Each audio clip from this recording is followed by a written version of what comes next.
Special Olympic की शुरुआत करने का मेन रीज़न ये था कि पैरालंपिक्स आपने सुना होगा, फिजिकली हैंडीकैप्ड खिलाड़ी आपके खेल लेते हैं, सीमित क्षमता वाले लोग भी खेल लेते हैं। सर मैं ये जानना चाहूँगा, आपने अभी मेंशन किया पैरालंपिक्स का, तो सर कई लोग बहुत ज़्यादा कंफ्यूज हो जाते हैं कि स्पेशल ओलंपिक्स क्या है, पैरालंपिक्स क्या है। Special Olympic world wide programme है जो 256 कंट्रीज़ में काम करता है और इसका जो हेडक्वार्टर है वो यूएस में है। आपने सुना होगा ओलंपिक्स गेम कमेटी, जो इंटरनेशनल कमेटी है, वो 3 लोगों को ओलंपिक्स नाम को रिकॉग्नाइज करती है कि वो 3 लोग ही, 3 फेडरेशन ही आपके ओलंपिक वर्ड का यूज़ कर सकते हैं। तो सर आपने जैसे बात करी कि गवर्नमेंट ऑफ इंडिया प्रोवाइड कर रही है, एथलीट्स के लिए सपोर्ट कर रही है, तो जैसे आपने बात करी कि धनराशि मिलती है, तो क्या धनराशि मिलती है? अभी रिसेंटली एक नया सर्कुलर जनवरी में बना है, उसके हिसाब से 20 लाख रुपए गोल्ड मेडल पे, अगर ओलंपिक लेवल स्टैंडर्ड पे वो जीतता है मानसिक दिव्यांग खिलाड़ी, और 14 लाख रुपए सिल्वर मेडल पे और 8 लाख रुपए ब्रॉन्ज मेडल पे, और पार्टिसिपेशन पे 5 लाख रुपीज़ देंगे। इवन भारत सरकार का बहुत योगदान रहा है कि जो हमारे बच्चों को बहुत सपोर्ट कर रहे हैं, जिससे कि वो आगे जाके बहुत अच्छा खेल सकें। हमारे लिए कुछ स्पोर्ट्स सेंटर्स भी डेवलप हो रहे हैं, जिसमें सामाजिक न्याय मंत्रालय द्वारा ग्वालियर में एक सेंटर फॉर डिसेबिलिटी स्पोर्ट्स भी बना है। हम लोग कई जो हमारे आसपास जो स्कूल्स हैं, जैसे रोशनी है, आर्यस स्पेशल स्कूल है, आपका अमर ज्योति स्कूल्स हैं, यहाँ पहले से मानसिक मंदबुद्धि दिव्यांगजन अध्ययनरत हैं। तो हम वहाँ क्या करते हैं, अपने कोचेस को भेजते हैं, उसके बाद उनके फैमिली के साथ में एक प्रोग्राम कंडक्ट करते हैं, जिसमें हम बताते हैं कि आपके बच्चे की एबिलिटी क्या है और वो कौन कौन सा खेल खेल सकता है। एक ऐसी मुहिम जिसके थ्रू हम स्पेशल एथलीट्स का ओवरऑल डेवलपमेंट कर पाएँ।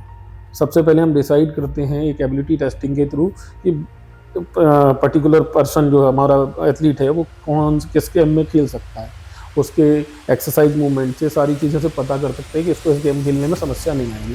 तो उस गेम के साथ में हम उसको ट्रेनिंग देना चालू करते हैं और फिर साथ में फैमिली को इन्वॉल्व करते हैं, क्योंकि देखिए क्या है, स्कूल में जो आपका एथलीट आता है वो मुश्किल से 4 या 5 घंटे के लिए आता है, उसमें उसको बहुत सारी चीज़ें बतानी पड़ती हैं। तो हम ये चाहते हैं कि उसको 3 या 4 घंटे स्पेसिफिक स्पोर्ट ट्रेनिंग देने की प्लानिंग है। उसी में हमारा एक सेंटर ऑफ एक्सीलेंस ग्वालियर में वर्क करता है, जिसमें हम इवनिंग में और मॉर्निंग में 3-3 घंटे की स्पोर्ट ट्रेनिंग स्पेशल चाइल्ड्स को प्रोवाइड कराएं। तो सर जैसे आपने बताया कि ट्रेनिंग प्रोवाइड की जाती है, तो जो कोचेस प्रोवाइड करते हैं, तो क्या मतलब, क्योंकि जो नॉर्मल एथलीट होता है और जो स्पेशल एबल्ड एथलीट है, तो इनके कोचेस के लिए क्या ऐसा, मतलब कैसे आप कोचेस कैसे अलग सीखते हैं, या क्या इनके लिए कुछ सर्टिफिकेशन कोर्सेज हैं? कोचेस के लिए इंटरनेशनल स्पेशल ओलंपिक इंटरनेशनल ने एक पूरा प्रोग्राम बना रखा है, ऑनलाइन प्रोग्राम है, लेवल 1, लेवल 2, लेवल 16 तक के प्रोग्राम है, जो कोच का स्टैंडर्ड सेट करते हैं। एक चैंपियनशिप से उसको सिलेक्ट करते हैं, फिर 5 प्रिपरेटरी कैंप में उसकी पूरी परफॉर्मेंस कैसे है। खेल तो ठीक है, गेम का नॉलेज एक अलग पार्ट है, लेकिन वो बच्चे के साथ क्या बिहेव कर रहा है, हमारे स्पेशल एथलीट के साथ उसका बिहेवियर कैसा है, कितनी बात उसका मान रहा है, ये पूरी तरीके से उस पर नज़र रखते हुए उसको, कोच को, क्योंकि एक टीम को ले जाने वाला और बाद में उस वर्ल्ड गेम में पार्टिसिपेशन के साथ में मेडल लाने की सारी लाइबिलिटीज उसकी। मैं आपको बताता हूँ, आप हंसेंगे। मैं शिमला में था, एक फ्लोर हॉकी का गेम चल रहा था। ग्वालियर में एक ऑर्गेनाइजेशन थी, स्नेहालय, वहाँ के 3 बच्चे थे। हम एक एमपी की टीम में 11 लोग लेके गए, तो चलता हुआ गेम चल रहा था। अब वो रिसेंटली पता नहीं उसके दिमाग में क्या सनका, वो बाहर आ गया, वो एक लड़की की तरफ इशारा करके बोलता है मुझे इससे शादी करनी हो, नहीं तो मैं खेलूंगा नहीं, बिल्कुल नहीं खेलूंगा। अब पूरा का पूरा अपर मैनेजमेंट, शिमला के लोग जो भी थे उसको मनाने में लगे, तुझे शादी कराएंगे। तो हटे, मतलब ऐसे इंसिडेंट होते हैं। Special thanks to Atal Bihari Vajpayee training centre for disability sports and special Olympics Bharat.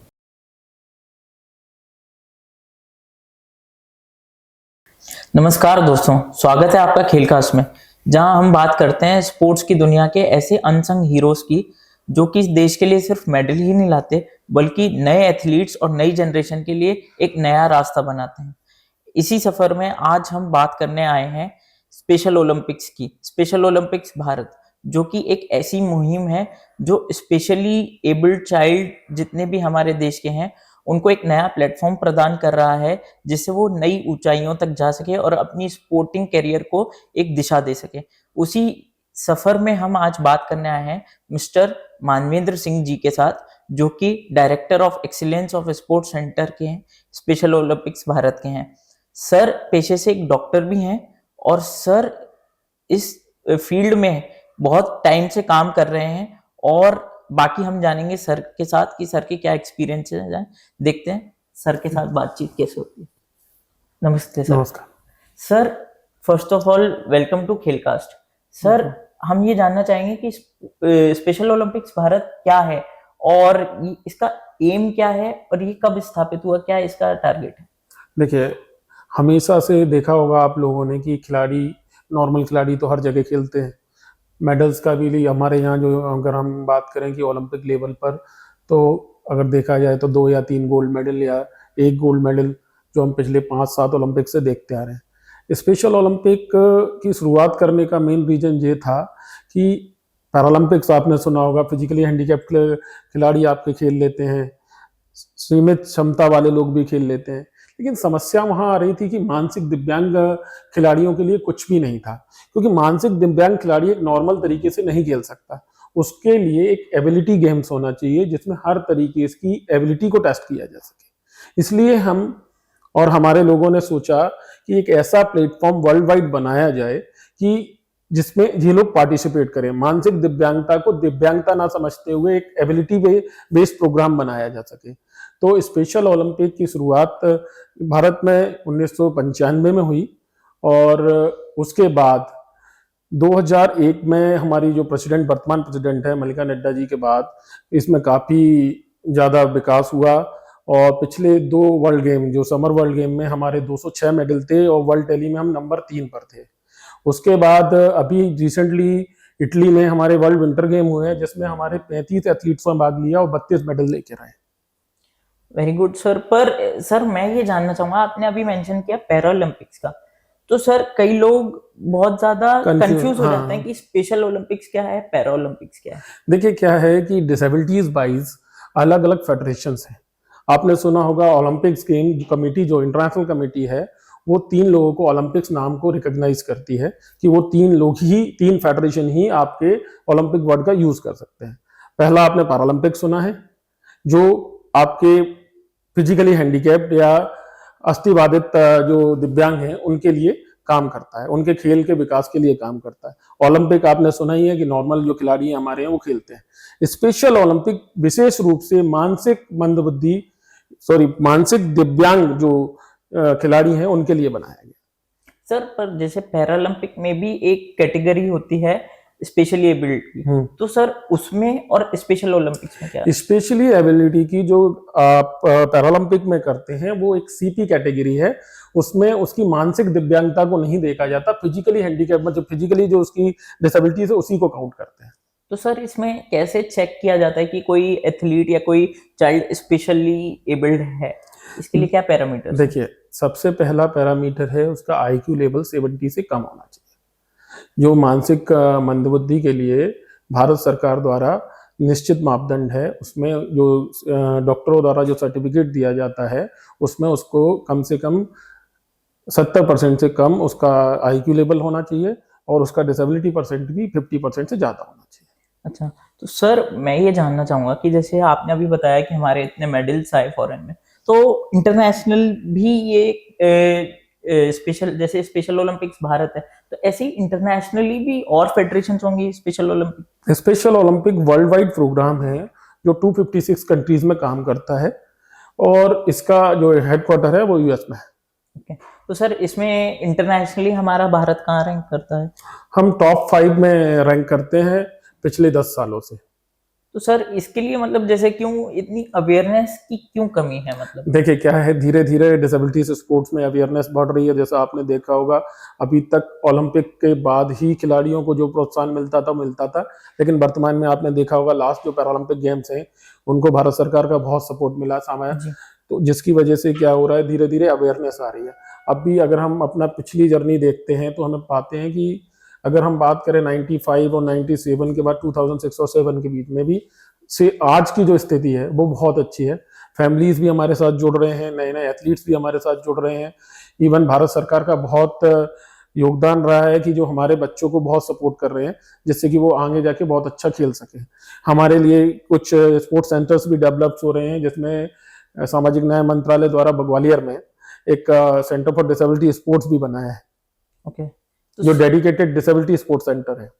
Okay sir, तो सर जैसे आपने अभी पेरेंट्स की बात करी, जी। तो कोई पेरेंट कैसे आइडेंटिफाई करे कि उनका बेटा या बेटी स्पेशली एबल्ड है, और दूसरी बात वो स्पोर्ट्स में भी एज अ कैरियर बना सकता है, और उनको इससे क्या फायदा होता है?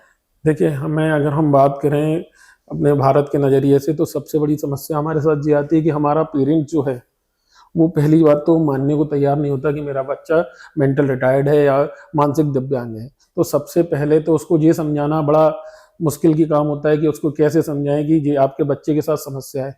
कुछ पेरेंट्स जब समझाने के बाद समझते हैं, तो दूसरी समस्या आती है कि ये बच्चा कुछ भी नहीं कर सकता, इस पे दिमाग ही नहीं है। लोग बागों का सेंटेंस होता है कि इसके पास दिमाग ही नहीं है, वो क्या बात करेगा, क्या खेलेगा, कैसे खेलेगा। तो उनकी counselling day to day basis पे करनी रहती है। तो उसमें हमारे साथ में कई एनजीओज जुड़े हुए हैं, कई गवर्नमेंट ऑर्गेनाइजेशंस भी हमारे साथ जुड़ के काम करती हैं। कई स्कूल्स में हम काउंसलिंग सेशंस करते हैं। हेल्दी एथलीट प्रोग्राम के थ्रू हम रूट लेवल पे जाने की कोशिश करते हैं, उनको समझाते हैं कि ये बच्चा सारा सब कुछ कर सकता है। और भारत सरकार की जो स्कीम्स है, आजकल जो मेडल ओलंपिक्स में जीत के आते हैं, जो अमाउंट्स कैश अवार्ड देते हैं, वो भारत सरकार मानसिक दिव्यांगों को भी देती है। तो ये सारी चीजें, इसके साथ साथ हम उनके वोकेशनल ट्रेनिंग्स पे भी काम करते हैं कि आफ्टर मेडल विनर एक सर्टेन टाइम के बाद एक खिलाड़ी, उसको अपनी सोशल लाइफ भी जीनी है, सारी चीजें देनी है, उसके लिए भी वर्कआउट करते हैं। तो सर आपने जैसे बात करी कि गवर्नमेंट ऑफ इंडिया प्रोवाइड कर रही है, एथलीट्स के लिए सपोर्ट कर रही है, तो जैसे आपने बात करी कि धनराशि मिलती है, तो क्या धनराशि मिलती है? अभी रिसेंटली एक नया सर्कुलर जनवरी में बना है, उसके हिसाब से 20 लाख रुपए गोल्ड मेडल पे, अगर ओलंपिक लेवल स्टैंडर्ड पे वो जीतता है मानसिक दिव्यांग खिलाड़ी, और 14 लाख रुपए सिल्वर मेडल पे, और 8 लाख रुपए ब्रॉन्ज मेडल पे, और पार्टिसिपेशन पे 5 लाख रुपीस देंगे। जी, तो सर जो फैमिली है, तो फैमिली को अवेयर हम कैसे करें कि जैसे कोई अगर हमारे नियर बाय है, तो वो आपसे कैसे जुड़ सकते हैं, कैसे कांटेक्ट कर सकते हैं? देखिए, सबसे बड़ी बात तो ये होती है अवेयरनेस प्रोग्राम। हम लोग कई जो हमारे आसपास जो स्कूल्स हैं, जैसे रोशनी है, आर्यस स्पेशल स्कूल है, आपका अमर ज्योति स्कूल्स हैं, यहाँ पहले से मानसिक मंदबुद्धि दिव्यांगन अध्ययनरत हैं। तो हम वहाँ क्या करते हैं, अपने कोचेस को भेजते हैं, उसके बाद उनके फैमिली के साथ में एक प्रोग्राम कंडक्ट करते हैं, जिसमें हम बताते हैं कि आपके बच्चे की एबिलिटी क्या है और वो कौन कौन सा खेल खेल सकता है। सबसे पहले हम डिसाइड करते हैं एक एबिलिटी टेस्टिंग के थ्रू कि पर्टिकुलर पर्सन जो हमारा एथलीट है वो किस गेम में खेल सकता है। उसके एक्सरसाइज मूवमेंट से सारी चीज़ें से पता कर सकते हैं कि इसको इस गेम खेलने में समस्या नहीं आएगी। तो उस गेम के साथ में हम उसको ट्रेनिंग देना चालू करते हैं, फिर साथ में फैमिली को इन्वॉल्व करते हैं। क्योंकि देखिए क्या है, स्कूल में जो आपका एथलीट आता है वो मुश्किल से 4 या 5 घंटे के लिए आता है, उसमें उसको बहुत सारी चीज़ें बतानी पड़ती हैं।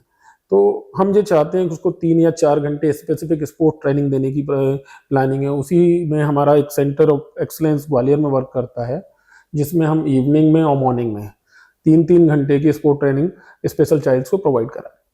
तो सर जैसे आपने बताया कि ट्रेनिंग प्रोवाइड की जाती है, तो जो कोचेस प्रोवाइड करते हैं, तो क्या मतलब, क्योंकि जो नॉर्मल एथलीट होता है और जो स्पेशल एबल्ड एथलीट है, तो इनके कोचेस के लिए क्या ऐसा मतलब, कैसे आप इन कोचेस कैसे अलग सीखते हैं, या क्या इनके लिए कुछ सर्टिफिकेशन कोर्सेज हैं? कोचेस के लिए इंटरनेशनल स्पेशल ओलंपिक इंटरनेशनल ने एक पूरा प्रोग्राम बना रखा है, ऑनलाइन प्रोग्राम है। लेवल 1, लेवल 2, लेवल 16 तक के प्रोग्राम है, जो कोच का स्टैंडर्ड सेट करते हैं बेसिक्स। लेकिन वो तो दूसरी बात है, पहले जब हमारे पास कोच आता है तो हम उसको ACTCs प्रोग्राम कराते हैं, advance level of coaches training program. उसमें हम बताते हैं अपने कोच को कि आप स्पेशल एथलीट के साथ कैसे काम करेंगे। देखिए, सबसे बड़ी बात क्या होती है कि हमारे को हम देखते हैं, नॉर्मली आप इंस्ट्रक्शन दे सकते हैं। अगर एक नॉर्मल प्लेयर है या फिर आपका फिजिकली हैंडीकैप्ड प्लेयर है, तो आप उसको बोल सकते हैं कि आप ऐसा कर लीजिए, वो कर लेगा। नॉर्मली हमारे साथ प्रॉब्लम्स कहाँ आती हैं, एक तो कम्युनिकेशंस में कुछ प्रॉब्लम्स आती है, तो उसके साथ में हमें ये देखना पड़ता है पेशेंस के साथ। सबसे पहला तो हमारा जो कोच है उसको बहुत पेशेंस चाहिए। पेशेंस इसलिए चाहिए कि वो एक बार में इंस्ट्रक्शंस नहीं मांगेगा। एक चीज को फॉलो कराने में 5 से 7 दिन लगता है। तो नॉर्मली क्या होता है कि कोचेस अपना आपा खो देते हैं और कई बार छोड़ के भी चले जाते हैं। तो सबसे पहला तो हमें उस चीज के लिए ट्रेन करते हैं कि आप किस तरीके से उसके साथ काम करना है, उसकी समझ के हिसाब से काम करना है। और क्योंकि हमारे यहाँ स्पोर्ट्स भी हम एबिलिटी बेस्ड रखते हैं। अच्छा। आपने जैसे नॉर्मली आप देखते होंगे कि आप एज ग्रुप में डिवाइड करते हैं, हम एबिलिटी पे डिवाइड करते हैं। जो हमारा एक फॉर्मूला है कि अगर मान लीजिए 100 मीटर की दौड़ में के लिए हमें 10 कैंडिडेट है हमारे पास, तो हम 10 कैंडिडेट को एक साथ दौड़ा के सबका टाइम ले लेंगे।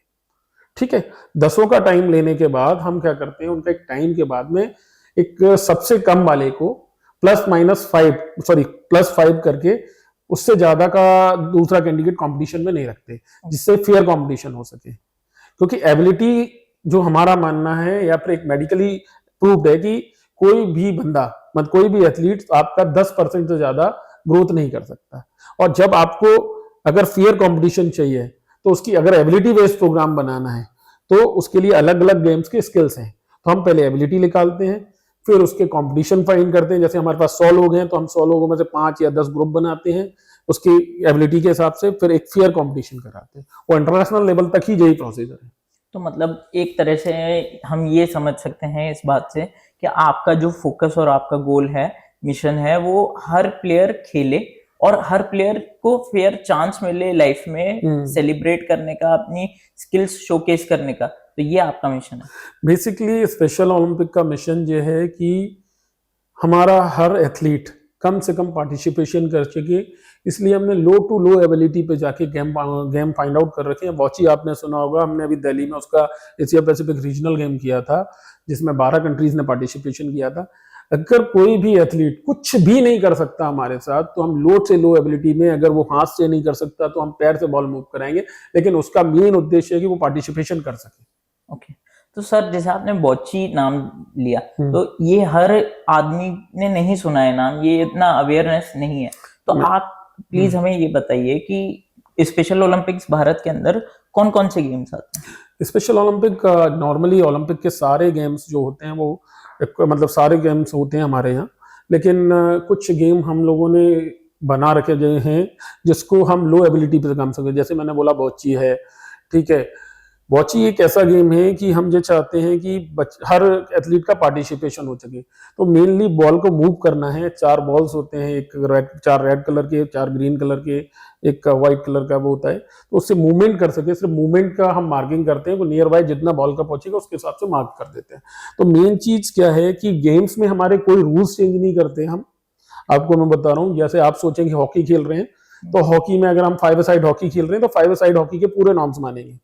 बस उसमें कुछ करेक्शंस होते हैं कि एबिलिटी के हिसाब से कुछ चीजें हैं। मान लीजिए अगर बच्चा, हमारे साथ कई प्रॉब्लम्स होती हैं कि जैसे अगर नॉर्मली आपका गेम 90 मिनट्स का होता है, हमारा भी गेम 90 मिनट्स का होगा, लेकिन अगर हमारा गलती से एक एथलीट बाहर आ गया, कई बार ऐसी सिचुएशन गेम होती है कि एथलीट बाहर आ गया, तो हम उसको टाइम तक रोके रहेंगे जब तक वो अंदर नहीं होगा। तो एक गेम हमारा, वो मैंने बोला आपको कि पेशेंस हमारे लिए बहुत जरूरी है।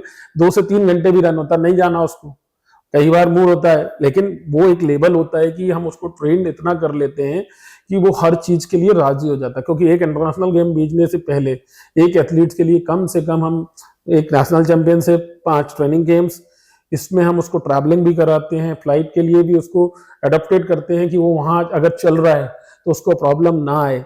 एटलीस्ट अगर वो 5 घंटे की, 3 घंटे की फ्लाइट ले रहा है तो वो उस, देखिए मैं मेंटल रिटार्डेशन से एक प्रॉब्लम है, कई बहुत बड़ी प्रॉब्लम्स है, लेकिन उसको उतना कंफर्टेबल बना के उसको जर्नी कराते हैं। अगर विंटर गेम में भेजना है कोई बहुत ज्यादा ठंडी जगह है, तो गवर्नमेंट ऑफ इंडिया का साई का सेंटर है हिमाचल में, नरकंडा में, वहां हम उसको -5 और -4 डिग्री में अडेप्टेड करते हैं कि जिससे कि वो प्रॉपर तरीके से उस टेम्परेचर का आदी हो जाए।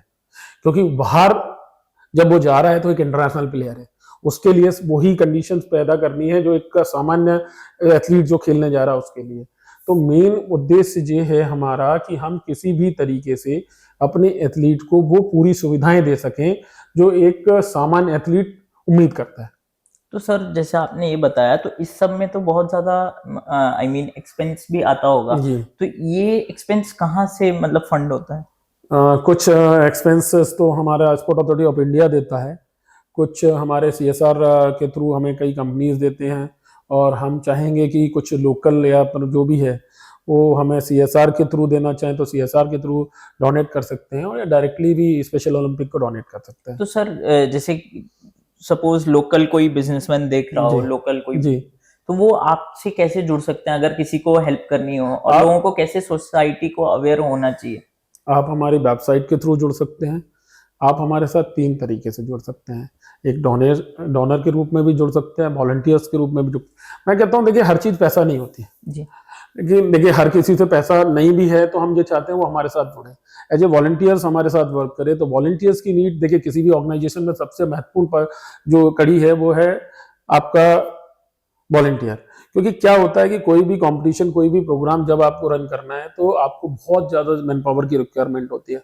अभी जैसे हमने दिल्ली में प्रोग्राम किया, एशिया पैसिफिक रीजनल गेम था, तो वो हमारे पास कुछ यूनिवर्सिटीज़ और कुछ कॉलेजेस के करीब करीब 5,000 वॉलंटियर्स थे। अगर वो नहीं होते तो वो प्रोग्राम कंडक्ट ही नहीं किया जा सकता था। तो वॉलंटियर्स के थ्रू जुड़ सकता है, वो हमारे साथ कोचेस के रूप में जुड़ सकता है। वो अगर मैं कहूँ तो वो कोच, जैसे मैंने आपसे बोला, कोच हमारे साथ में जब जुड़ता है तो हम उसको इंटरनेशनल अपॉर्चुनिटी तक देते हैं। वो उसकी एबिलिटी पर डिपेंड करता है कि वो कहाँ तक जा सकता है। वो वर्ल्ड गेम में जा सकता है, वो समर वर्ल्ड गेम में जा सकता है, वो हमारे जो छोटे छोटे जैसे एशिया पैसिफिक रीजनल गेम या फिर आपके जो हमारे रीजनल गेम्स हैं उनमें सब में इन्वॉल्व हो सकता है। तो सर जैसे आपका क्या मतलब आगे कितना क्या प्लान है आगे के 4-5 साल के लिए, आप कहाँ देखते देखिए हैं? अभी हमारा 2027 में वर्ल्ड गेम है, तो हम ये चाहते हैं कि वर्ल्ड गेम्स में से पहले हमारे पास, अभी हम जो लास्ट वर्ल्ड गेम में 206 मेडल लेके वर्ल्ड टैली में चौथे नंबर पे थे। हम चाहते हैं कि आने वाले समय में जो 2027 का वर्ल्ड गेम होगा उसमें हम टेबल टॉप करना चाहते हैं, और जो डेलीगेशन यहाँ से जाए वो इतने मेडल लेकर आए कि एक अच्छी खासी अवेयरनेस क्रिएट हो जाए। मीडिया का सपोर्ट भी हमें चाहिए, मीडिया के सपोर्ट के बिना कुछ नहीं हो सकता। आप जानते हैं एक अवेयरनेस की सबसे बड़ी कड़ी है कि हमारा स्पेशल एथलीट जब जीत के आता है तो उसको भी उसी तरीके से एक हीरो बनाने की ज़रूरत है जैसे हम किसी और दूसरे गेम्स या क्रिकेट या फिर ओलंपिक विनर को मेडल को, गोल्ड मेडल को करते हैं। अगर हमारा सबसे एक ही उम्मीद है कि एक स्पेशल एथलीट को भी वही सम्मान मिलना चाहिए जो एक नॉर्मल एथलीट को मिलता है। लेकिन होता क्या है कि जो सम्मान की जगह ना आदमी उसको वो कहता है कि ठीक है ये कराया तो कोई बात नहीं, एक तरीके से सिंपैथी वाली बात। तो सिंपैथी कहाँ, सिंपैथी क्यों? वो भी तो अपने कंट्री को रिप्रेजेंट कर रहा है, वो भी तो प्रॉपर तरीके से गोल्ड मेडल लेके आ रहा है, वो भी 256 कंट्रीज के साथ मिल के आ रहा है। तो इसमें ऐसा क्यों नहीं होता? प्रॉब्लम वहां है, थोड़ा सा हमारा मीडिया को और समाज को समझने की जरूरत है कि वो कैसे उस एथलीट का सम्मान करे। सर तो आपने जैसे अभी बताया कि जो स्पेशली एबल्ड प्लेयर्स हैं उनको सिंपैथी ज्यादा दी जाती है, तो ऐसा क्या करें लोग सोसाइटी में, ऐसा क्या चेंज लाएं और कैसे लाएं कि जो हम सिंपैथी देते हैं, सिंपैथी की जगह हम फिर एक्शन भी लाएं उस चीज को, जिससे उन सब की मेडल्स और ज्यादा परफॉर्मेंस बढ़े, और लोग जो टारगेट नहीं करते, जिनको पता नहीं होता कि उनके घर में एक स्पेशल चाइल्ड है, वो जाके उसको एज अ करियर अपॉर्चुनिटी देखें। देखिए होता क्या है कि सबसे बड़ी दिक्कत ये है हमारे समाज में कि वो एक बार मेडल ले आया, मेडल लाने के बाद 1-2 साल जो भी हो सकता है उसके साथ में लोग बाग जुड़ते हैं। सबसे बड़ी प्रॉब्लम क्या है, ये नॉर्मल एथलीट्स के साथ भी होता है कि अगर मान लीजिए 4 साल या 5 साल तो उसका क्रेज रहता है, उसके बाद सारी चीजें खत्म जैसे परफॉर्मेंस डाउन हुई तो परफॉर्मेंस डाउन होती है, फिर नॉर्मली आदमी धीरे धीरे उन चीजों को भूलने लगता है। लेकिन क्या होता है कि आपका सामान्य एथलीट जो है वो क्या करता है, उसके पास इतने रिसोर्सेस होते हैं कि वो सारी चीजें कर लेता है, उसकी लाइफस्टाइल प्रॉपर हो जाती है। हमारे एथलीट के साथ प्रॉब्लम क्या है, ना तो उसके पास जॉब रहता है, एक सर्टेन माँ बाप की भी एक लिमिटेड एज है, उसकी एज बच्चे से ज्यादा है, बच्चे से कम है। तो प्रॉब्लम कहाँ आती है कि सबसे बड़ा है कि उसकी अपनी लाइफस्टाइल कैसे मैनेज करे। तो हम लोग बार बार सबसे ये कहते हैं कि आप, कोई कहेगा कि डोनेशन दे दीजिए, कोई कुछ कहती, जैसे मैंने अभी कुछ जगह बात करने की कोशिश की कि इनको जॉब करा दीजिए, तो वहां प्रॉब्लम ये आ रही थी कि आप पैसे ले दीजिए लेकिन हम इनको कैसे हैंडल करेंगे। तो हम ये चाहते हैं प्रॉपर वोकेशनल ट्रेनिंग सेंटर जो सिर्फ इसमें ना रह जाए कि मैं मोमबत्ती बनवा लूं उससे या दिए बनवा लूं, जो जनरली वोकेशनल का पार्ट होता है, वो उससे उसकी लाइफस्टाइल नहीं चल सकती। लेकिन अभी हमने कुछ टाई अप्स किए हैं स्पेशल ओलंपिक ने और हमारी कुछ ऑर्गेनाइजेशंस ने जिसमें हम ये चाहते हैं उनको प्रॉपर ट्रेन करें। जैसे अभी हमने टाटा के साथ टाइप किया है, तो हम ये चाहते हैं कि वो, जैसे वेस्ट साइड में आपने देखा होगा कि तो बैच लगा के हमारे स्पेशल एथलीट्स वहां पे वर्कआउट कर, मतलब भले ही वो उनके बैग्स ले जा रहे हैं, मेरे को कोई इशू नहीं, लेकिन एक सर्टेन अमाउंट 8-10 हजार रुपए उनको मिल रहा है। अगर ऐसे ही एक अवेयरनेस क्रिएट हो जाए, वो जो जीत कर आ रहे हैं, गवर्नमेंट उनसे ये कहे कि आप फाइल तो मूव कर सकते हो, पानी तो पिला सकते हो, ये सारी चीजें, मतलब मिनिमम अगर बेसिस पे उसको जॉब प्रोवाइड करा दी जाए, तो वो भी सर्टेन, जैसे आप मेडल लेके आते हो तो आप क्लास 2 का पोस्ट दे रहे हो, ठीक है, सारा सब कुछ अच्छा चल रहा है, इन एथलीट्स के लिए जॉब के लिए कुछ ना कुछ करना होगा, सिक्योरिटी प्रोवाइड, सिक्योरिटी उसकी बेसिकली सिक्योरिटी होगी तभी दूसरा आएगा, नहीं तो 2 दिन 4 दिन 4 साल 5 साल खेलने के लिए स्पेशल एथलीट आता है और फिर वो चला जाता है, तो उसके बाद दिक्कत ही दिक्कत है। जब तक हम उसका जीवन स्तर नहीं सुधारेंगे, जैसे आपने देखा होगा कि अगर पुराने खिलाड़ियों को देखें, उनका लाइफ स्टाइल देखें और आज के खिलाड़ियों का लाइफ स्टाइल देखें, तो बहुत अंतर आ गया। तो वही अब धीरे धीरे अवेयरनेस आ रहा है। आपने देखा होगा पैरालंपिकों के साथ भी ऐसे ही था जी। मैं सोचता हूँ कि आने वाले समय में स्पेशल ओलंपिक का भी अच्छा होगा, गवर्नमेंट सुनेगी और हम लोग जैसे आप लोगों का अवेयरनेस बढ़ाएंगे तो उससे सारी चीजें बढ़ेंगी। सर, तो जैसे अभी हमने बीच में बात करी कि क्रिकेट एक इंडिया में ऐसे पूजा जाता है जैसे कि क्रिकेट एक रिलीजन के तौर पे, तो क्रिकेट और बाकी गेम में ऐसा क्या डिफरेंस है कि क्रिकेट को इतना रिस्पेक्ट मिलती है, इतनी अपॉर्चुनिटीज मिलती है? कोई क्रिकेटर अगर लेट से रणजी के बाद भी रुक जाए तो उसके बाद भी उसकी लाइफ एक अच्छी जगह पे आके वो अपनी लाइफ बिताता है, पर बाकी गेम्स के साथ ऐसा नहीं है। देखिए क्या है कि हिंदुस्तान में जब 1983 का वर्ल्ड कप जीता तो उस समय एक अवेयरनेस क्रिएट, उसी तरीके से अगर आप पिछले 10 सालों का 8 सालों का देखें, चाहे अभिनव बिंद्रा जी हो या कोई भी हो, उनका लाइफ स्टाइल अपने आप सिक्योर है। क्या होता है कि हमारे यहाँ जो चीज़ दिखती है ना, उसको बहुत ज़्यादा प्रमोट, बस हमारे को मीडिया का फोकस मेंटेन करना है, मीडिया के साथ साथ हमें समाज का में फोकस करना है कि जे भी एथलीट है। आज की डेट में क्रिकेट से धीरे धीरे दूसरी चीजों में हो रहा है, आपने देखा होगा जैसे हॉकी लीग चालू हुई उसके बाद से चीजें, अब इसमें जैसे आप देखें कि बीसीसीआई बहुत ज्यादा मजबूत है, तो उनको मदद करना चाहिए दूसरे स्पोर्ट फेडरेशन की, जैसे जो क्रिकेट खेलते हैं, जैसे ब्लाइंड का वो सपोर्ट करते हैं, ब्लाइंड क्रिकेट एसोसिएशन का, उसी तरीके से स्पेशल ओलंपिक भी क्रिकेट प्रोग्राम कराता है, हम चाहेंगे कि वो भी हमें सपोर्ट करें। तो ये सारी चीजें हैं, धीरे धीरे अवेयरनेस जैसे जैसे बढ़ेगी।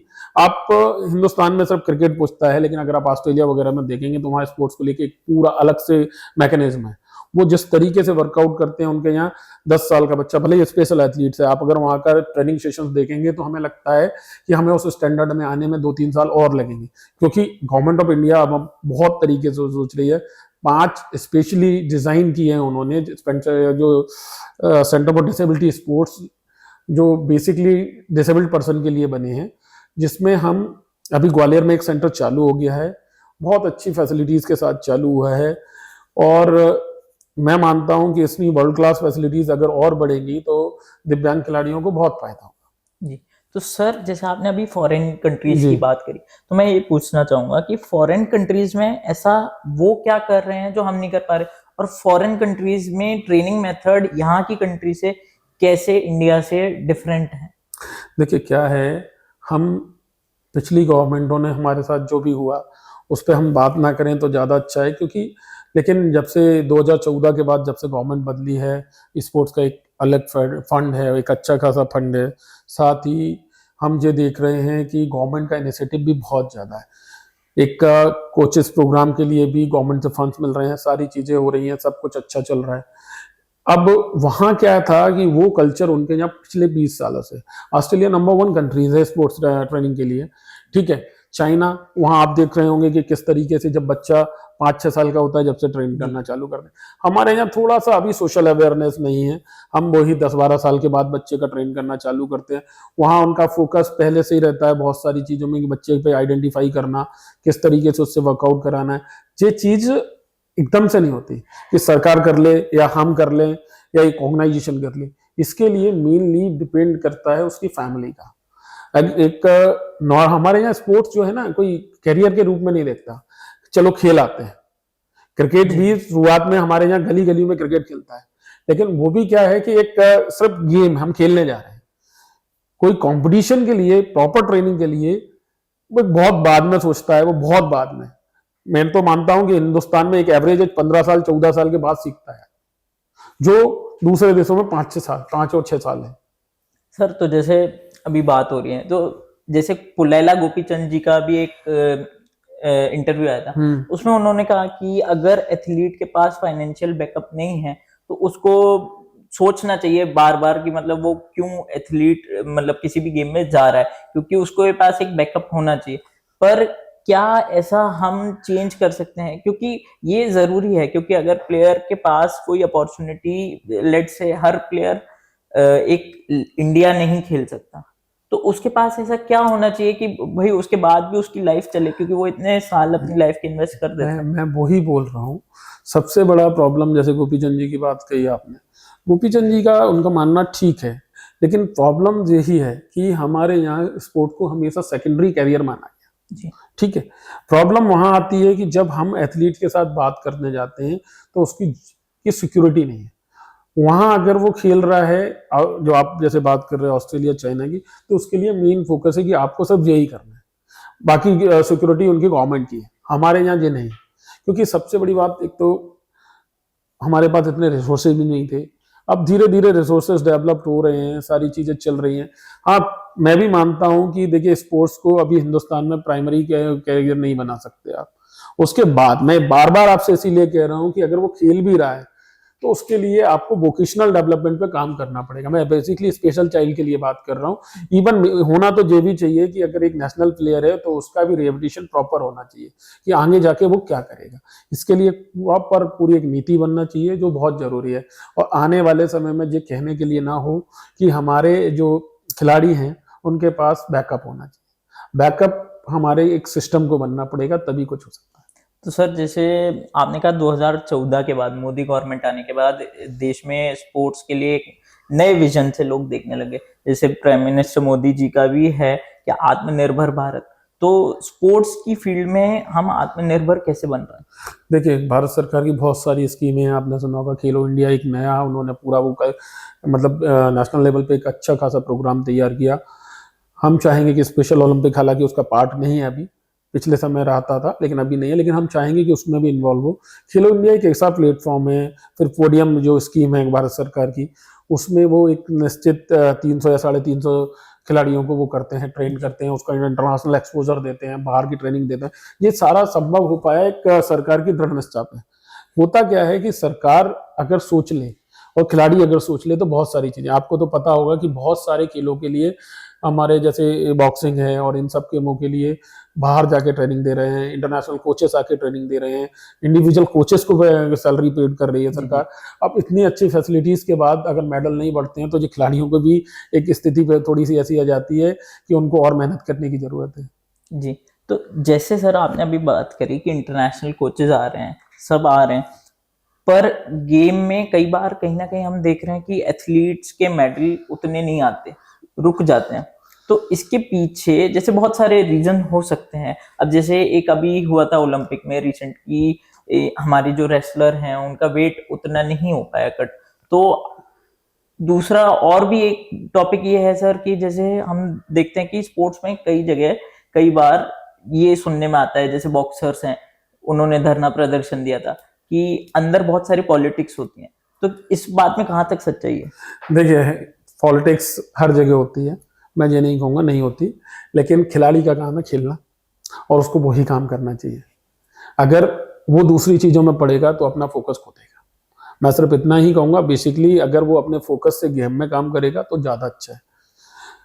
हड़ताल, प्रदर्शन, ये सब चीज़ें ना एक खिलाड़ी के लिए नहीं है। एक, क्योंकि खिलाड़ी जो है ना, उसका जो मेन फोकस है उसका गेम है और डिसिप्लिन। अगर वो अपना डिसिप्लिन चेंज कर देगा तो बहुत प्रॉब्लम्स आएंगी। वो कोई भी हो, मेरा स्पेशल एथलीट्स हो, अगर मैं उसको दूसरी जगह चीज़ों में इन्वॉल्व कर दूंगा तो वो कुछ नहीं करेगा। तो मेन चीज है कि आप जिस चीज पे फोकस कर रहे हो उस चीज पे फोकस बना के रखिए।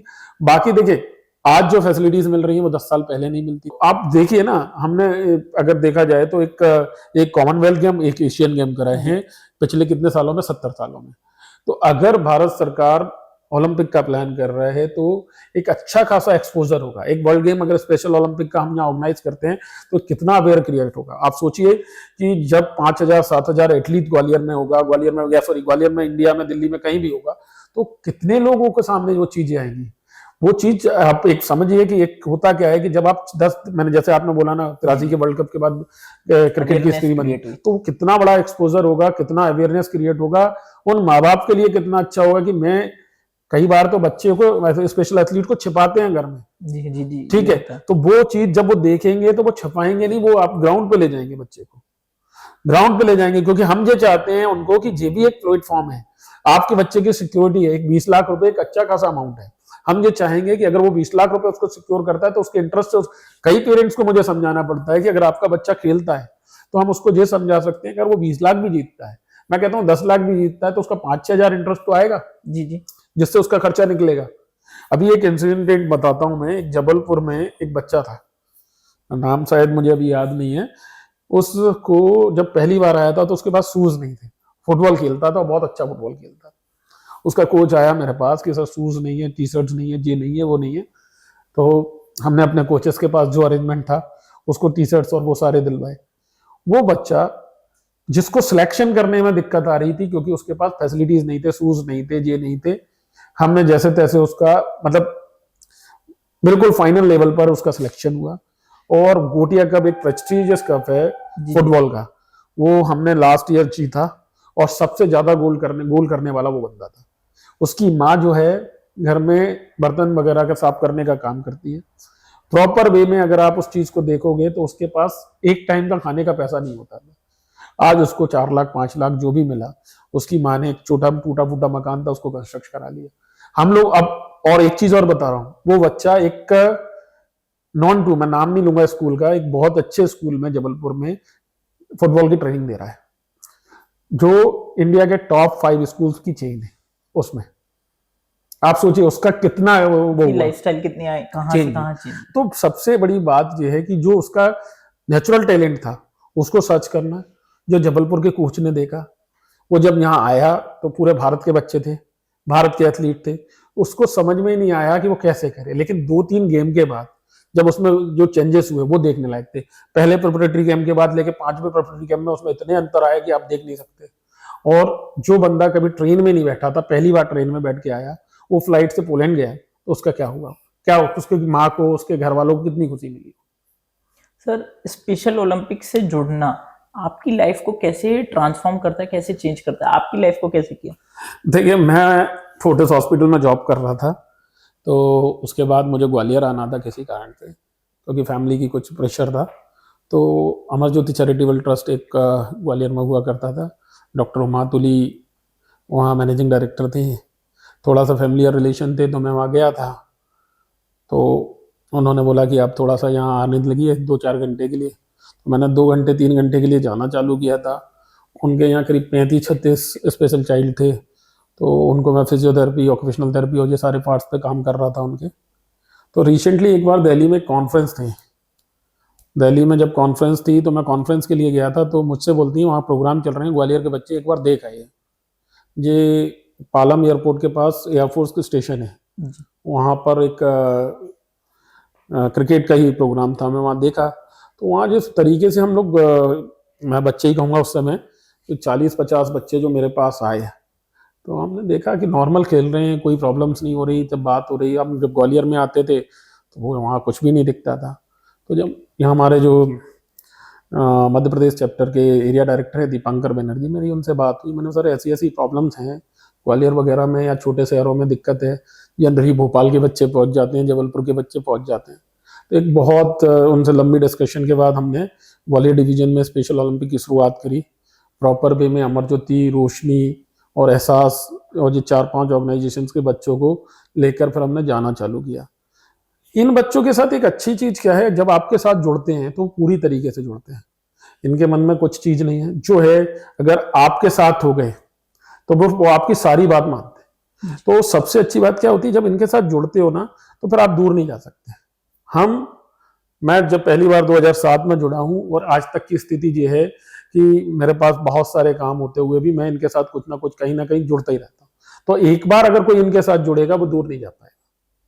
सर, जैसे आपने बताया कि भोपाल के ही एथलीट्स आ रहे थे पहले, तो ये स्पेशल ओलंपिक्स कैसे ग्रास रूट लेवल पे कैप्चर करता है एथलीट्स, मैं उनके टैलेंट। मैं वही बता रहा हूँ आपको एक्चुअल में हुआ क्या है। तो देखिए पहले क्या होता है, हर आदमी के पास एक लिमिटेड एक्सेस भी होता है, रिसोर्सेज भी होते हैं। तो जो बड़े शहर थे वहां से तो आदमी जुड़ रहा था स्पेशल ओलंपिक से। 2006-7 तक यही स्थिति थी। 2009 और 10 में हमारी जो करंट प्रेसिडेंट है मल्लिका नड्डा जी जब शुरुआत की, तो उनका मेन फोकस ये था कि हम कम से कम टीयर 1, टीयर 2 और टीयर 3 सिटीज को कवर कर लें। तो एक पिछले 5 साल मतलब 2010 से 14-15 तक हमने हर डिस्ट्रिक्ट लेवल तक जाना चालू किया। उसमें हम एक प्रोग्राम था, आपने एक प्रोग्राम गवर्नमेंट ऑफ इंडिया का था, खेलो नहीं मायास करके एक स्कीम थी। उसमें 600 डिस्ट्रिक्ट्स में प्रोग्राम करने थे। 600 डिस्ट्रिक्ट्स में प्रोग्राम करके एक उनका नेशनल कराना था। अगले मतलब 100 करके 150 करके 4 साल में वो प्रोग्राम बना। तो उससे हर डिस्ट्रिक्ट में प्रोग्राम किया, हर डिस्ट्रिक्ट में पहुंच हुई। पहुंच होने के बाद वहां एनजीओ फाइंड आउट किए, लोग फाइंड आउट किए, एक प्रॉपर तरीके से एक ऑफिस रन किया गया। तो वो उनका काम, हमने कहा कि उनके जो आसपास के गांव हैं वहां से भी सर्च करें। अभी ठीक है, लगभग हमारे पास 90 लाख एथलीट्स के आसपास हमारे पास रजिस्ट्रेशन हैं और 1.5 लाख कोच इंडिया में है या हाँ, एमपी में? नहीं ऑल ओवर इंडिया की बात कर रहा हूँ। 1.5 लाख कोचेस हमारे पास रजिस्टर्ड हैं। ठीक है, 600 डिस्ट्रिक्ट सब हम काम करते हैं, 28 स्टेट्स में काम करते हैं। 28 स्टेट का हमारा पूरा पार्टिसिपेशन रहता है हमारे नेशनल चैंपियनशिप्स में, सारा सब कुछ रहता है। सर आगे मैं ये जानना चाहूंगा कि जो भी स्पेशल ओलंपिक जो स्कीम है, तो इसके लिए अब हम नेक्स्ट ओलंपिक कब होने वाला है इसका? Special Olympic national sport federation है जो मानसिक दिव्यांग खिलाड़ियों के लिए बना है, जो भारत सरकार के खेल एवं युवा मंत्रालय से संबंध रखता है। और अगला वर्ल्ड गेम हमारा 2027 में है। 2027। सर मैं ये और जानना चाहूंगा कि मैं क्यूरियस हूँ कि जैसे स्पेशल ओलंपिक नाम आता है या स्पेशल चाइल्ड की बात आती है तो लोग बहुत सीरियस हो जाते हैं। तो ऐसा तो नहीं है कि ये हर समय सीरियस रहते हैं, ये मजाक मस्ती भी करते होंगे? तो जी इतनी मजाक मस्ती करते हैं। आप जब फील्ड पे होगे, आप इनके साथ ट्रेवल कर रहे होगे, तो आप अपनी अलग दुनिया है जी। मैं आपको बता रहा हूँ, आप सोच भी नहीं सकते जितनी मस्ती करते हैं हर चीज में। आपसे नॉर्मली हम एक दूसरे से बात करने में झिझकते हैं। एक नॉर्मल आदमी, अगर मेरे पास कोई नया आदमी आ गया तो मैं पहले उससे बात करने से झिझकूंगा, उनको कुछ नहीं लगता। वो इतने अच्छे से आपको मैनेज करते हैं और हर तरीके से मैनेज करते हैं कि आप ग्राउंड में रहेंगे उनके साथ तो ग्राउंड की मस्ती है, ट्रेन में होंगे तो ट्रेन में उसका अलग तरीके का बिहेवियर होता है। मतलब आप का जो आप जितनी भी स्ट्रेस लेके उनके साथ बैठे हो, आप अपना स्ट्रेस भूल जाएंगे उस समय। तो सर कुछ मतलब आप कुछ ऐसा कुछ शेयर करिए हमारे साथ, हमारे व्यूअर्स के साथ। मैं आपको बताता हूँ, आप हंसेंगे। मैं शिमला में था, एक फ्लोर हॉकी का गेम चल रहा था। ग्वालियर में एक ऑर्गेनाइजेशन थी स्नेहालय, वहाँ के 3 बच्चे थे। हम एक एमपी की टीम में 11 लोग लेके गए थे। तो चलता हुआ गेम चल रहा था। अब वो रिसेंटली पता नहीं उसके दिमाग में क्या सन का, वो बाहर आ गया, वो एक लड़की की तरफ इशारा करके बोलता है मुझे इससे शादी करनी हो, नहीं तो मैं खेलूंगा नहीं बिल्कुल नहीं खेलूंगा। अब पूरा का पूरा अपर मैनेजमेंट, शिमला के लोग जो भी थे उसको मनाने में लगे, शादी कराएंगे। वो तो हटे, मतलब ऐसे इंसिडेंट होते हैं ट्रेन में सब जगह की, मतलब नॉर्मल है, मतलब उसको उस तरीके से ना लें। लेकिन हम ये कह रहे हैं कि उसके दिमाग को में क्या आया एकदम से मेरे को शादी करनी है। मतलब अच्छा खासा 40 मिनट का गेम हो गया, उसके बाद वगैरह अब जब तक वो ग्राउंड में नहीं जाएगा जब तक गेम नहीं हो सकता। तो उसको पोट पाट के अंदर ले जाना, मतलब ऐसे इंसिडेंट भी होते हैं जिसमें आपको हंसी भी आएगी और एक अलग तरीके का एटमॉस्फेयर मतलब वहां क्रिएट होता है। और कई बार स्ट्रेस भी होता है कि अब जो जाली रहा क्या करे। तो सर इनको मैनेज कैसे करते हैं? वो उनके कोचेस होते हैं। एक कोच जो है, बहुत सारी चीजें होती हैं। हमारे मैक्सिमम कोच जो हैं स्पेशल एजुकेटर्स हैं, उनमें इतना पेशेंस है कि उसकी बात को उसके साथ में कम्युनिकेट करके, अब जैसे शादी करनी, जैसे मैंने एक छोटा सा इंसिडेंट लिया, तो उसके साथ नॉर्मली क्या होता है कि आप चिल्ला देंगे या डांट देंगे, उनको उस चीज से फर्क नहीं पड़ता और इरिटेट हो जाएगा वो। तो उसको समझाना, प्रॉपर वे में समझाना, फिर उसको मना के उस जगह पे ले जाना और उससे उसकी एबिलिटी के हिसाब से गेम खिलाना, ये कोच का काम है। बेसिक कोच ही जो है ना, एक बहुत बड़ा प्लेयर है स्पेशल ओलंपिक का। एक कोच जो है वो उस एथलीट के लिए पूरी तरीके से डेडिकेटेड होता है। आपको मैं बताऊं, हमारे यहाँ हम कोच को भी बहुत प्रॉपर तरीके से सिलेक्ट करते हैं एक वर्ल्ड गेम में ले जाने के लिए।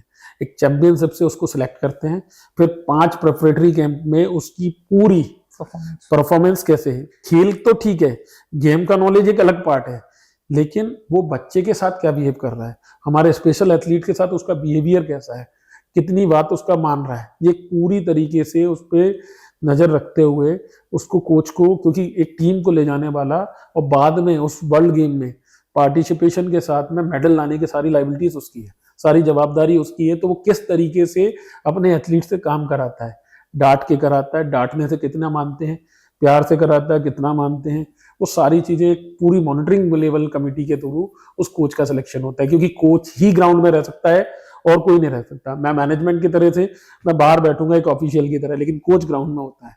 कोच ग्राउंड का मतलब ग्राउंड के बाहर होता है, लेकिन वो सारी चीजें उसी को गाइड करना है। तो मेन पिलर है कोच। कोच के बिना आप कुछ भी नहीं कर सकते, और कोच का एक्सपीरियंस ही सबसे बड़ी चीज है। तो सर इसमें तो जैसे बच्चे को, अलग अलग बच्चों को समझना, और आई थिंक मेरे को ऐसा लगता है इसमें साइकोलॉजी बहुत इंपॉर्टेंट पार्ट प्ले करती है। तो कोचेस को साइकोलॉजी समझना, बच्चे को डील करना, तो इसमें साइकोलॉजी कोचेस की भी बहुत होनी चाहिए। तो इसको कैसे बच्चों को, मतलब जो कोचेस होते हैं उनको साइकोलॉजी ट्रेनिंग दी जाती है? वो मैं बता रहा हूँ, वो वैसे तो हमारा जो ऑनलाइन प्रोग्राम है उसमें भी है। उसके अलावा हम साल में कम से कम 5 से 7 program advance coaches training program करते हैं, जिसमें हम उसको साइकोलॉजी के लेक्चर देते हैं, इवन फिजियोथेरेपी के भी लेक्चर लेते हैं, इवन गेम के जो नॉलेज है उस पर बात करते हैं, पर्टिकुलर गेम्स के लिए ट्रेनिंग सेंटर से प्रोवाइड कराते हैं, ट्रेनिंग प्रोवाइड कराते हैं। तो उसमें हमारी कोशिश ये रहती है कि उसको इस तरीके से ट्रेन किया जाए कि उसको आगे चल के परेशानी ना हो।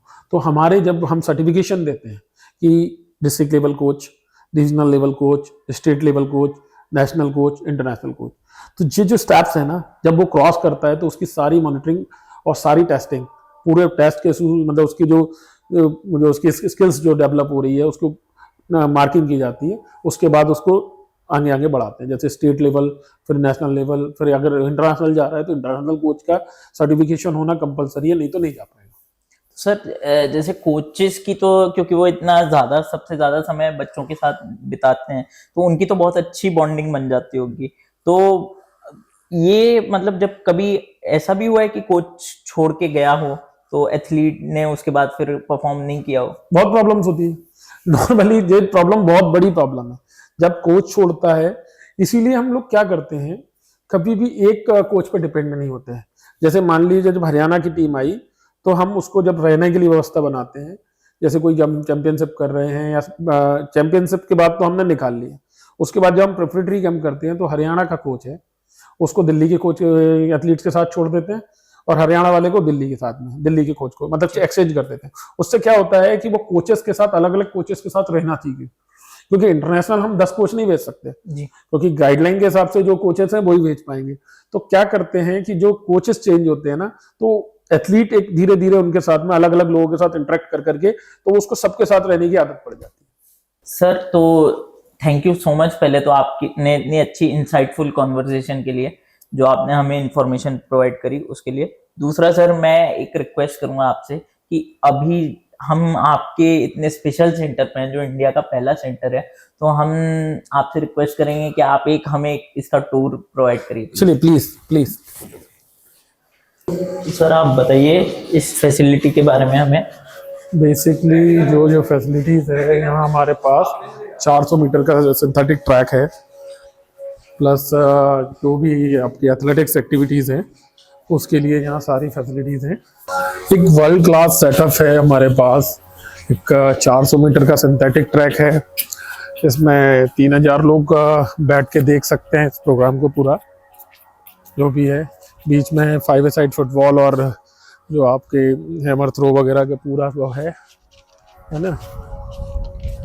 ये सारी फैसिलिटीज आपका सामाजिक न्याय मंत्रालय द्वारा बनाई गई तो है। सर हमारे व्यूअर्स को प्लीज बताइए कि आज हम हैं कहाँ? ये Atal Bihari Vajpayee centre for training centre है, डिसेबिलिटी ट्रेनिंग सेंटर है। ये बेसिकली एक भारत का पहला डेडिकेटेड सेंटर है, स्पोर्ट्स सेंटर है जो डिसेबिलिटीज के लिए बना है। यहाँ बैरियर फ्री एनवायरनमेंट के साथ सारी फैसिलिटीज हैं जो हर तरीके की दिव्यांगता के लिए मतलब बैरियर फ्री एनवायरनमेंट है। आप सोचें तो व्हील चेयर से पूरा कैंपस एक्सेस कर सकते Accessible हैं, है। एक्सेसिबल है, ओके प्रॉपर एक्सेसिबल है। यहाँ हम कई तरीके के जो पैरालंपिक की जो एक्टिविटीज हैं जी। उनके लिए भी अलग से स्पेसिफिक डिजाइन तो- सेंटर्स है, स्पेशल ओलंपिक के सारे प्रोग्राम्स कर सकते तो हैं। यहाँ पे सर कुछ प्रोग्राम्स हुए हैं नोटेबल कुछ? हाँ, अभी रिसेंटली बहुत सारे नेशनल चैंपियनशिप्स हमने यहाँ ऑर्गेनाइज करी हैं, जैसे कि आपका व्हील चेयर रग्बी का एक नेशनल इवेंट था, व्हील चेयर बास्केटबॉल का भी यहाँ पे एक वो हो चुका है। देन एक स्पेशल ओलंपिक का हमने एक नेशनल चैंपियनशिप फुटबॉल का किया था, बोची का किया था। जी। ऐसे करीब करीब 11-12 प्रोग्राम्स यहाँ हो चुके हैं अभी। आई थिंक सर ग्वालियर में ये बहुत ही बड़ा, मतलब आई थिंक इस लेवल का और कहीं सेंटर नहीं है जहाँ सारे स्पोर्ट्स हैं और सिर्फ स्पोर्ट्स के लिए ही है। बेसिक्स क्या है कि भारत सरकार का ये सोचना था कि कुछ ऐसी जगह बनाई जाए यहाँ डिसेबिलिटीज को मतलब एज ए एंजॉय करके वो अपना स्पोर्ट्स का ट्रेनिंग कर सकें जी। प्रॉपर तरीके से। कई जगह कैसे देखिए, अभी तक जो हमारे पास स्पोर्ट्स सेंटर अवेलेबल थे इंडिया में, वहाँ हो क्या रहा था, एक्सेसिबिलिटी ना होने के कारण काफ़ी परेशानियाँ आती थी।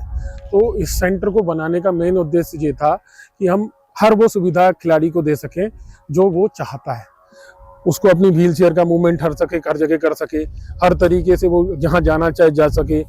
वैसे आपका हॉस्टल उस तरीके से हो कि वो व्हील चेयर से ही अपने फ्लोर तक एक्सेस कर सके, ठीक है, उसको किसी दूसरे व्यक्ति की आवश्यकता ना पड़े, डिपेंडेबल।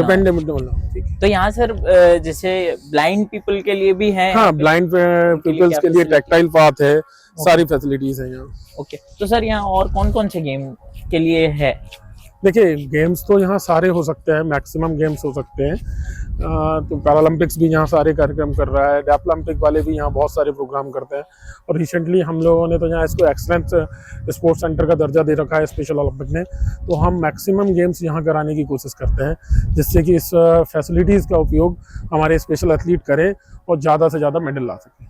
आपके साथ अब एक रैपिड फायर राउंड करना चाहते हैं, इसमें हम आपसे कुछ क्वेश्चन पूछेंगे और आपको जितनी जल्दी आप जो भी आपके मन में आए आप उसके हिसाब से हमें जवाब दे सकते हैं। ठीक है। तो जैसे सर पहला क्वेश्चन है कि अगर आप स्पेशल ओलंपिक भारत का एक रूल या सिस्टम चेंज कर सकते तो क्या करते?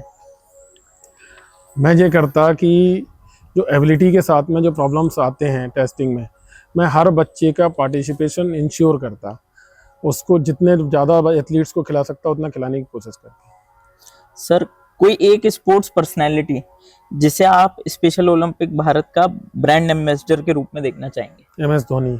उसका रीज़न सिर्फ ये है जी। कि वो जितना अवेयर कर सकते हैं, अवेयरनेस बढ़ा सकते हैं, उतना ज़्यादा मेरे हिसाब से अभी कोई ऐसा स्पोर्ट्स प्लेयर मुझे नहीं समझ में आता कि जो इतना अवेयर कर सकता। मतलब उनकी पर्सनैलिटी की कोई एक मोटिवेशनल डायलॉग या कोट जो आप हमेशा अपने एथलीट्स को मोटिवेट करने के लिए बोलते हो?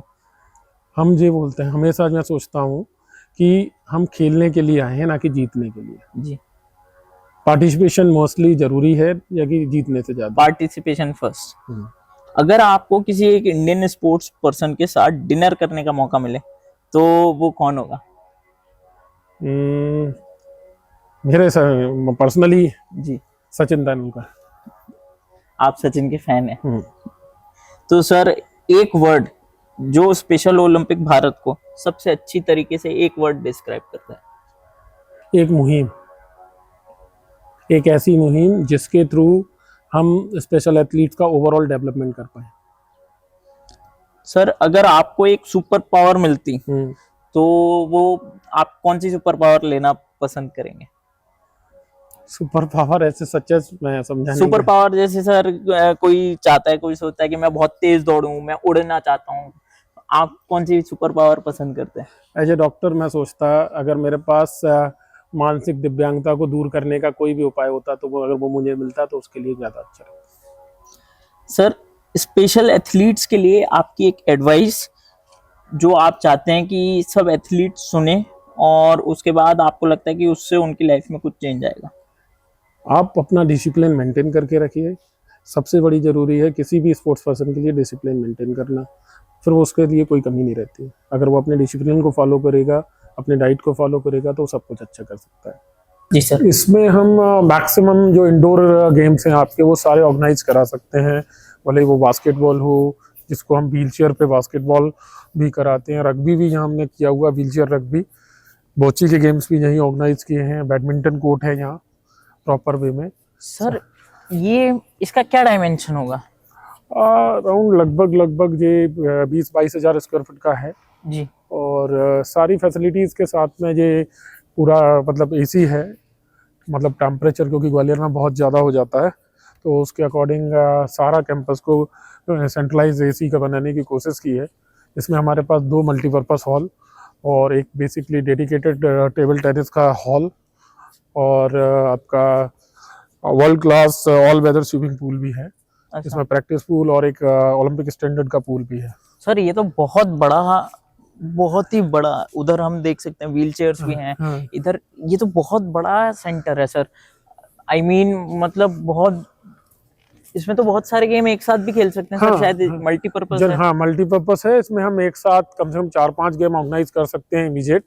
इसमें कई बार हमें क्या होता है कि जब हमें गेम्स ऑर्गेनाइज करना होता है तो हमें 2 कोर्ट, जैसे बैडमिंटन करना है तो हमारे पास 4 कोर्ट अवेलेबल हैं ऑलरेडी, जी। तो एक साथ हम कम से कम समय में कंपटीशन को करा सकते हैं।